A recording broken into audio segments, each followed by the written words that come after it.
अभी तो रिकॉर्डिंग में टाइम है सर। तो सोशल मीडिया पे हालात बहुत ज़्यादा ख़राब नहीं हो गए? हर जगह पर जो है ना लड़ाई झगड़े इख्तिलाफ़ात, फिर जो मुबल्लिगीन लोग हैं, खुतबा लोग हैं, जो अहले इल्म हज़रात हैं, वो भी बहुत ज़्यादा ही जो है ना वो ज़बान गंदी इस्तेमाल करने लगे हैं। अब लगता ही नहीं है कि कोई दीन की बात कर रहा है, ऐसा लग रहा है बस झगड़े का माहौल है, हर बंदा चैलेंज कर रहा है। ऐसा लगता है कि जनाब बस दूसरा कुछ है ही नहीं, मैं ही मैं हूँ। बड़ा ख़तरनाक माहौल होता जा रहा है यार।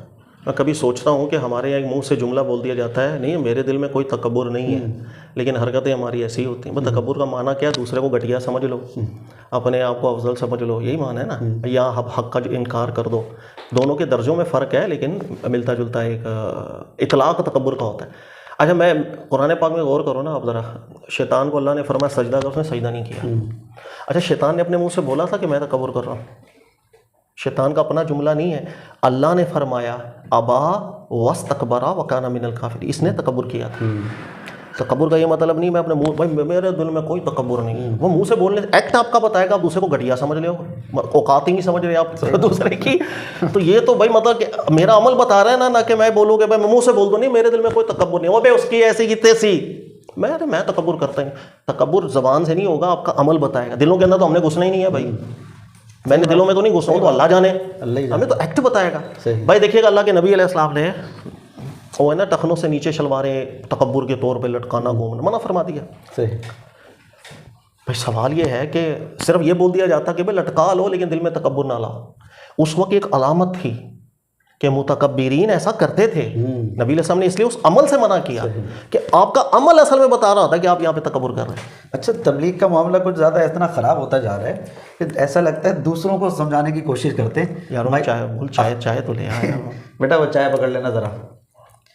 वो दूसरों को समझाने की कोशिश करते हैं कि भाई नहीं नमाज पढ़ो, ज़कात दो, इस्लाम पर अमल करो, हमारे नबी ने ये अखलाक अपनाए, ऐसा किया।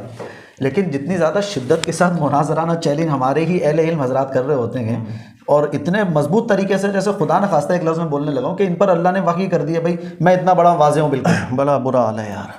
मतलब चैलेंज इतने दबंग अंदाज से कर रहे होते हैं भाई मैं बिल्कुल ही दुरुस्त होऊंगा। आप सोशल मीडिया को आप देख रहे हैं या मसरूफियत हो गई आपकी, नेशनल मीडिया को आप देखिए तो वहाँ पर भी यही है, मतलब बड़े पैमाने पर जो सदी गुजरी है ना, 100 साल जो गुजरे हैं, मैं अक्सर कहता हूँ कि 100 साल में मुस्तकिल रवैया अहले इल्म का ऐसा रहा है कि अब लोगों का ये एक नॉर्मल हो गया है कि मिजाज नॉर्मल हो गया। आप 100 साल पहले की किताबें खोलें, आप फतावा रज़वी, ये जिस वक्त ये नवाबी देवबंदी फटे, दुनिया जान की गंदी ज़बान इस्तेमाल हुई है। काफिर बनाना को मसला ही नहीं है भाई। आपको कितने फतवे चाहिए मैं आपको बताता हूँ, नाम लेकर। देवबंदी जितने हैं, वहाबी जितने हैं, शिया जितने हैं, चकड़ालवी जितने हैं, कन्नानोतवी जितने हैं, फलाने के जितने हैं, अम्बेठवी जितने हैं, नाम लेकर ये सारे के सारे मुर्तद हैं, सब मुर्तद। मैं अकेला, यही जरूरत अवाम में आ गई सर। अवाम में इसलिए ज़बान खुली हुई है, इसलिए कि मैं किसको फॉलो करूँगा? अपने बड़े को। दुनिया के अंदर याद रख लेना, तकलीद का जो आंसर है ना, ये फितरी आंसर है। मैं तकलीद वो शरीय तकलीद की बात नहीं, फॉलो करने का जो ये अल्लाह ने हमारे अंदर डाला हुआ। हर बंदा फॉलो करता है एक दूसरे को। मुझे जो अच्छा लगे मैं फॉलो करूँगा भाई। मैं क्रिकेट भी खेलता हूँ ना, मैं जिस वक्त मुझे जो अच्छा लगेगा ना प्लेयर, मैं उसको कॉपी करूँ। यार मुझे उसकी ये शॉट अच्छी लगती है, मैं मारूंगा वो। बॉलिंग के अंदर मुझे बस कई अंदाज मैं कॉपी करूँगा। किसी के बाल पसंद आ गए भी मैं ऐसे बाल रख लूँगा, वो ऐसा ही मामा अच्छा लगा। कॉपी इंसान के अंदर है। सही है। आप इंसान किसको कॉपी कर, दीन में कॉपी करने के लिए सिर्फ उलमा है, कोई और है? सही बात है।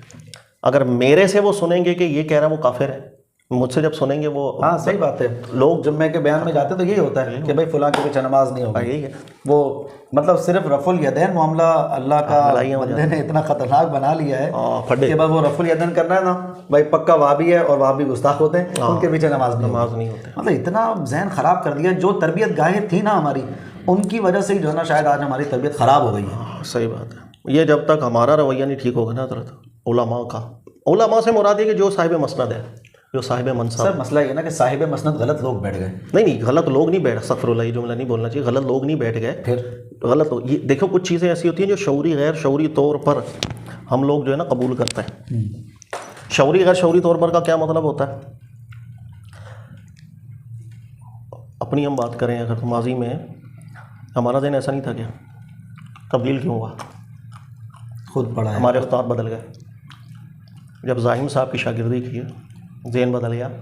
हर मसले का इस्तेदलाल देखो, वो तो डांट देते थे हमें कि भाई एक ही मसले का एक ही इस्तेदलाल पढ़ के छलांगे मार रहा है। वो तो क्लास लेते भाई, तो इस मसले में 10 उलमा के अक़वाल हैं, सबके इस्तेदलाल पहले सीख के आप सही तरीके से। हमारे यहाँ क्या, मुझे एक मसला पता लग गया ना, मैं उसी पे छलांगे लगाऊंगा। अच्छा, ये कब से शुरू हुआ कि मैं अगर बिल्कुल वैसे पाकिस्तान में रह रहा हूँ, यहाँ पर फ़िक़्ह हनफ़ी फॉलो की जाती है, तो मैं सिर्फ फ़िक़्ह हनफ़ी पढ़ूंगा, दुर्र मुख्तार पढ़ूंगा, फतुल क़दीर पढ़ूंगा, बहरुल राइक़, बस इसके अलावा माजी में तो नहीं मिलता यार, ऐसा सीधी सी बात। यानी आप फतावा शामी पढ़ लो, और फतावा शामी में मैं को 50 मसाइल आपको दिखा सकता हूँ। कभी फ़िक़्ह शाफ़ी पे फतवा दे रहे हैं, मालिकी पे दे रहे हैं। फतुल क़दीर आप पढ़ लो, 50 जगहों पर मैं आपको बताता हूँ कि उन्होंने इमाम शाफ़ी के कौल पे फतवा दिया कि भाई इस्तिदलाल वहाँ का मजबूत है, इमाम मालिक की बात यहाँ मजबूत है। माजी में तो मुझे अच्छा, मोहम्मद बिन नाज़ हनफ़ी से, ये सब मुहक्किक उलमा है। मोहम्मद बिन नाज़ हनफ़ी साहब के वो मुश्किलातुल हिदाया अगर आप पढ़ लें तो आपको लगता ही नहीं है कोई हनफ़ी बात कर रहा है, ऐसे ही है ना। कितना ज़रूरी है तालिब ज़रूरी है वो। फिर आप अलामा सुरूजी हनफ़ी को पढ़ने लगता ही नहीं को हनफ़ी बात, अलामा आबिद सिंधी मदनी को पढ़ने लगता ही नहीं को हनफ़ी बात। मतलब जहाँ कुरान सुन्नत लेके जाएगा मैंने वहाँ जाना है। हाँ, वो सब के इस्तिदलालात को वैल्यू ज़रूर देते हैं, अपने सामने रखते हैं। या मुमकिन है कि मेरी नज़र में वो बात ना जाए, किसी और की कल को चली जाए। मुझे आज ये दलील अच्छी लग रही है, कल को कोई और आके मुतनब्बे कर दे नहीं यहाँ पर ये इस्तिदलाली खामी है। ये है रवैया माजी में चलता आया। ये बर्रे सगी अब आज भी अरब में यही रवैया है।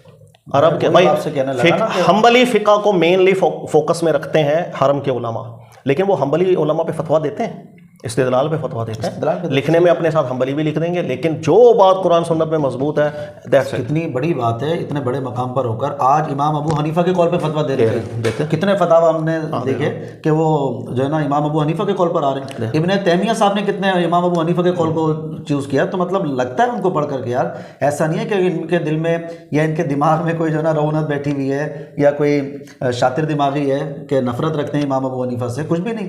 कई कॉल पे फतवा देते हैं भाई, उनके देते थे, उनको टेंशन नहीं है इस चीज़ से। दलील में मजबूत भाई, इब्ने हज़म पे फतवा दिया भाई, इमाम अबू हनीफा दूर की बात, इब्ने हज़म के कितने अक़वाल पे उन्होंने फतवा दिया। नासिरुद्दीन अलबानी साहब के भी कितने फतवे आपको चाहिए, कहता है इब्ने हज़म का इस्तिदलाल इतना मजबूत है, मैं क्यों ना फतवा दूँ उस पर। आपके सामने दलील होनी चाहिए।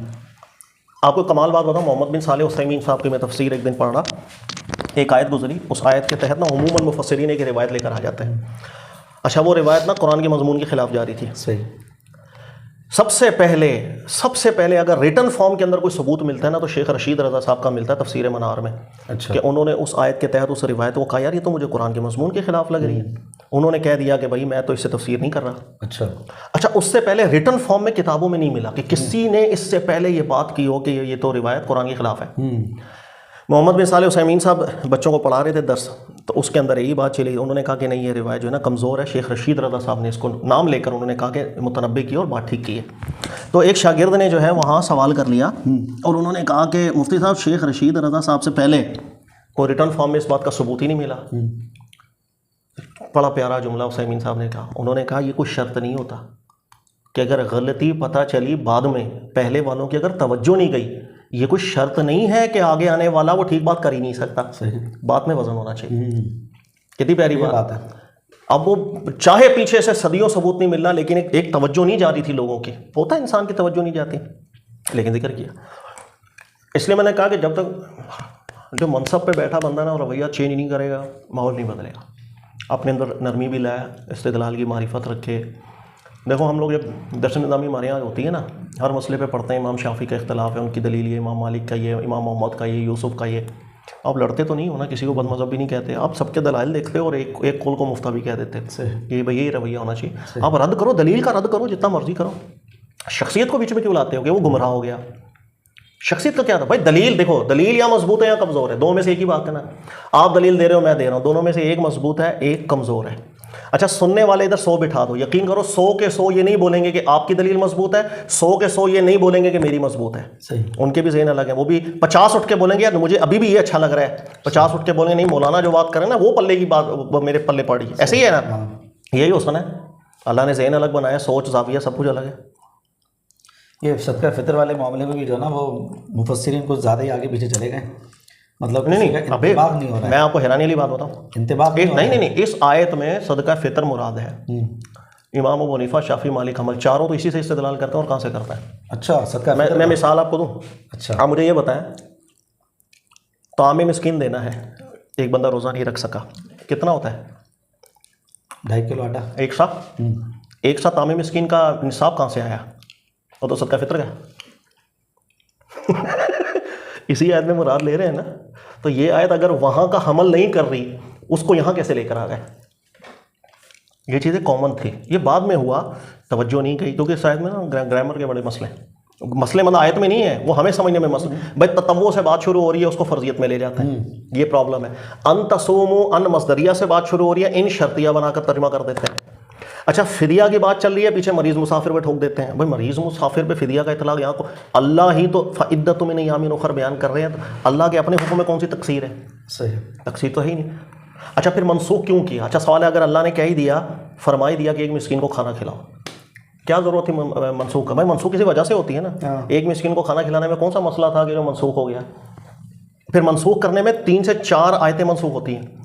वअलल्लज़ीना युतीक़ूना फ़िद्यतु ताअमु मिस्कीन मनसूख, व मन ततव्वा खैरन फ़हुव खैरुल लह मनसूख, क्योंकि ये तो फिदिया से ही मुतालिक है ना, तो जब वो मनसूख तो ये भी मनसूख। व अन तसूमु खैरुल लकुम इन कुंतुम ताअलमून, ये भी मनसूख, क्योंकि अगर तो हम ये माने कि रोज़ा रखना फिदिया की जगह अफजल है, तो जब फिदिया मनसूख हो गया, ये भी मनसूख हो गया।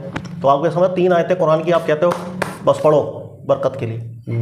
मुसल्लमा उसूल है, शेख रशीद रज़ा साहब इसको बहुत जिक्र करते हैं, एहमाल से एमाल अफजल होता है। एहतिमालात की बुनियाद पर कुरान के हुक्म मनसूख नहीं करते हैं। सही, इसलिए उन्होंने इस आयत के ऊपर भी कलाम करके लिखा ना, खबरदार इसको मनसूख किया।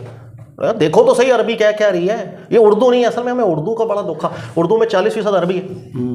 अब वो लफ्ज़ मिलते जुलते, अब फिदिया उर्दू के अंदर भी लफ्ज़ इस्तेमाल होता है, फिदिया, बस वो फिदिया है। और भाई अरबी में फिदिया अलग चीज़ होती है, वो तो फिर तकसीर के लिए हमें नहीं पता। उर्दू में फिदिया पता है, मैं फिदिया किसे कहते हैं, ये प्रॉब्लम है। असल में जब से अवाम जो है ना वो अहले इल्म हजरात भी हटते चले गए ना अपने उलमा से, रहनुमा से, तब ज़्यादा प्रॉब्लम ज़्यादा ख़तरनाक हो अरे हो जाएगा सही। आजकल भी आप देखें ना, वो मुफ्ती मुनीब रहमान साहब ने कितनी आवाज़ें उठाई थी कि अलविदा के हवाले से, वो बड़े पैमाने पर उन्होंने किताब भी लिखी, इस्लाह अक़ाइद व अमाल, लेकिन उसके बावजूद फिर वही ज़ोर, शिद्दत, मुखालफत, मतलब समझते नहीं है बड़ों की बात, बड़ों को रहनुमा बनाते नहीं हैं, बड़ों का कुछ। अल्लाह के नबी अलैहिस्सलाम जब काफ़िला भेजते अमीर मुकर्रर फरमा देते हैं।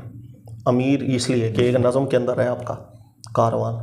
अल्लाह ने देखो किस अंदाज में वाजिब किया, या अय्युहल्लज़ीना आमनू अतीउल्लाह व अतीउर रसूल व उलिल अम्रि मिनकुम। एक उलिल अम्र, इसके मातहत तुमने इत्तिफाक और इत्तिहाद करके रहना है। फिर अल्लाह ने उसके हुक्म को आप पर फ़र्ज़ कर दिया है। अतफ़ किस पे डाला है? अल्लाह की इताअत, रसूल की इताअत, सल्लल्लाहु अलैहि वसल्लम, उलिल अम्र की इताअत।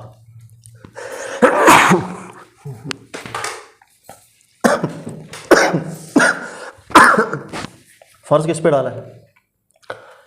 यानी इतना बड़ा मनसब। अच्छा, उलिल अम्र की इताअत लाजिम क्यों की? भाई सवाल ये पैदा हुआ, वरना इत्तिहाद ही नहीं रहता। उलिल अम्र का अम्र मेरे ऊपर मानना लाजिम है, इसलिए वो अगर मुझे बोलेगा आपने ये काम नहीं करना, मैं नहीं करूँगा, चाहे मेरा इस्तेदलाल उससे अलग जा रहा हो, लेकिन मैं अमली लिहाज से उसको फॉलो करूँगा। अब हमारे यहाँ निज़ाम नहीं, उलिल अम्र की इताअत का कोई शौक़ ही नहीं। फिर हमारे यहाँ जो उलिल अम्र आते हैं वो फॉर्म 47 पे आ जाते हैं। मतलब लोग ही नहीं, सीधी भाई लोग इताअत वहाँ करेंगे ना कि जहाँ पर उनका दिल एतमाद होगा कि भाई हमने चूज़ किया, हमने चूज़ किया है, अब हमें इसका ठीक अच्छा तरीके से, है। ठीक तरीके से मुंतखब हुआ। सही बात। अब भाई लोगों को पता है कि ठीक तरीके से मुंतखब हुए ही नहीं है, वो इताअत दिल से करेंगे। सही प्रॉब्लम ये है, जो भी हालात चल रहे हैं, यही बात उमर फारूक से जब साबित बनती थी कि अगर आप ठीक तरीके से हुक्मरानों को साबित नहीं करोगे ना, कौम में फितना पैदा हो जाए। सही।